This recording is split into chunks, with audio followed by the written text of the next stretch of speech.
plumes. La taille des plumes de vol est un sujet qui fait débat chez les propriétaires d'oiseaux. Certains considèrent que c'est une pratique indispensable et d'autres que c'est de la maltraitance animale. Mais que dit la science ?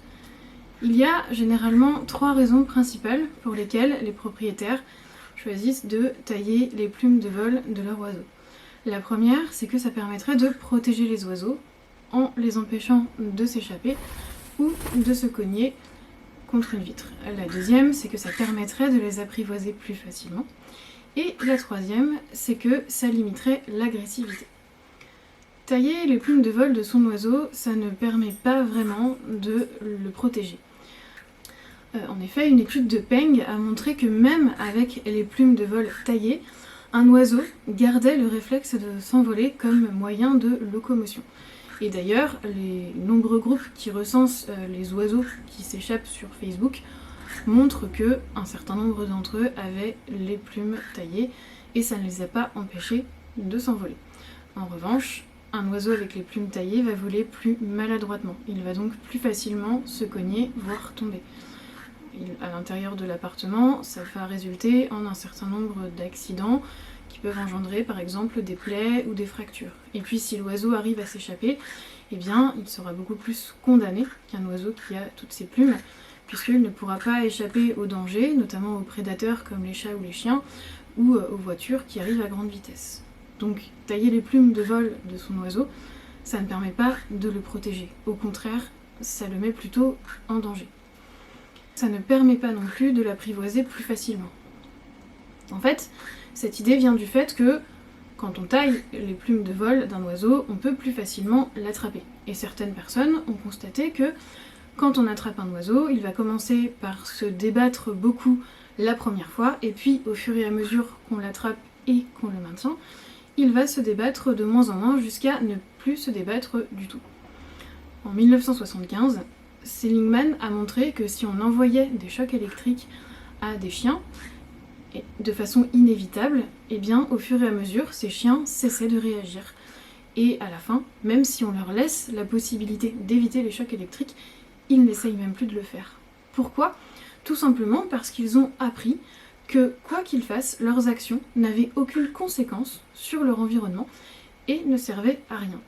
Eh bien, c'est exactement la même chose qui se passe avec les oiseaux qu'on maintient en leur ayant taillé les plumes. C'est ce qu'on appelle l'impuissance acquise. Au départ, l'oiseau essaye de se débattre et puis il constate que quoi qu'il fasse, de toute façon, on ne lâche pas, on va continuer à le maintenir. Autrement dit, ses actions ne servent à rien et n'ont aucune conséquence sur son environnement. La capacité de maîtrise de son environnement, c'est une des composantes fondamentales du bien-être. Un animal qui a l'impression qu'il ne peut pas maîtriser son environnement n'est donc absolument pas dans un état de bien-être, au contraire. Et d'ailleurs, on a montré que les individus qui sont dans un état d'impuissance acquise ont des symptômes dépressifs et une baisse de performance. Tailler les plumes de vol de son oiseau ne permet donc pas de mieux l'apprivoiser, au contraire, ça va davantage détruire la confiance qu'il met en nous. Ça ne permet pas non plus de diminuer l'agressivité. En fait, quand un animal est confronté à un danger, il va se préparer physiologiquement à pouvoir répondre à ce danger.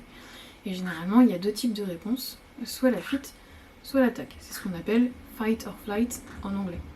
C'est toujours la fuite qui sera privilégiée par rapport à l'attaque. Pourquoi ? Tout simplement parce que l'attaque, c'est beaucoup plus risqué que la fuite. Attaquer quelqu'un ou quelque chose qui nous menace, c'est prendre le risque de se faire blesser, voire tuer. C'est donc toujours la fuite qui sera privilégiée parce qu'elle est moins dangereuse. Mais si on taille les plumes de vol de notre oiseau, eh bien on le limite dans la possibilité qu'il a de fuir. Et si, à un moment donné, notre oiseau, pour une raison ou une autre, nous perçoit comme une menace, ou s'il essaye de nous signifier qu'il n'est pas d'accord avec une action que l'on veut faire vis-à-vis de lui, eh bien il n'aura plus cette possibilité de fuite, ou en tout cas il l'aura d'une façon extrêmement limitée. Qu'est-ce qui va lui rester ? L'attaque. Il va donc privilégier l'attaque comme moyen de communication, et ça risque de devenir chez lui un réflexe, tout simplement parce qu'on ne lui aura pas laissé la possibilité de s'enfuir, de s'en aller, pour exprimer un désaccord ou une peur. Tailler les plumes de vol de son oiseau, ça ne permet donc pas de réduire l'agressivité chez les oiseaux, au contraire, ça risque de l'augmenter. Sans compter que tailler les plumes de vol, ça a des conséquences physiologiques et psychologiques sur les oiseaux. Ça a des conséquences physiologiques d'abord. Ce qu'il faut savoir, c'est que l'oiseau, il est conçu pour voler. C'est dans sa nature. Et Biower a montré que le vol, ça consommait énormément d'énergie, et notamment sur le plan musculaire. Strunk a également montré que chez les oiseaux, le système cardiovasculaire s'était développé pour leur permettre de voler. Et d'ailleurs, il y a une étude de Harrison et Lightfoot qui montre que chez les oiseaux, le manque de vol augmente le risque de maladies cardiovasculaires, justement parce que, comme ils ne peuvent pas voler correctement, eh bien, ils manquent d'activité et développent plus de maladies cardiovasculaires. Donc tailler les plumes de vol de son oiseau, c'est prendre le risque d'augmenter le nombre de maladies cardiovasculaires de son oiseau et de le voir mourir prématurément. Tailler les plumes de vol de son oiseau, ça peut aussi engendrer des conséquences psychologiques. Quand on taille les plumes de vol de son oiseau, on ne lui permet pas de réagir correctement face à un danger, comme je l'ai expliqué tout à l'heure. On peut donc avoir un oiseau qui va avoir l'impression d'être menacé, parce que les oiseaux, quand ils sont dans nos appartements, peuvent se sentir menacés par beaucoup de choses, et peu importe que cette menace soit vraie ou pas. Le fait est que dans leur tête, il y a véritablement menace. Ils vont donc avoir d'une part un sentiment de menace, et d'autre part, une incapacité de pouvoir répondre correctement à cette menace. Et ces deux éléments sont fondamentaux dans ce qui va déclencher chez l'être humain le syndrome de stress post-traumatique. Selon la psychiatre Muriel Salmona, c'est lié au fait que, face à un danger, quand on n'a pas la possibilité d'y réagir correctement et qu'on se sent impuissant, eh bien on développerait un certain nombre de symptômes qui vont se maintenir par la suite et qui peuvent même durer des mois, voire des années. Or, une étude de Zanet a montré que chez les oiseaux aussi, dans certaines circonstances, on pouvait retrouver des symptômes comportementaux et cérébraux qui étaient assimilables à un syndrome de stress post-traumatique qu'on pourrait trouver chez l'être humain. Et je voudrais finir cette vidéo en citant la loi, en citant le code L214.1 du code rural.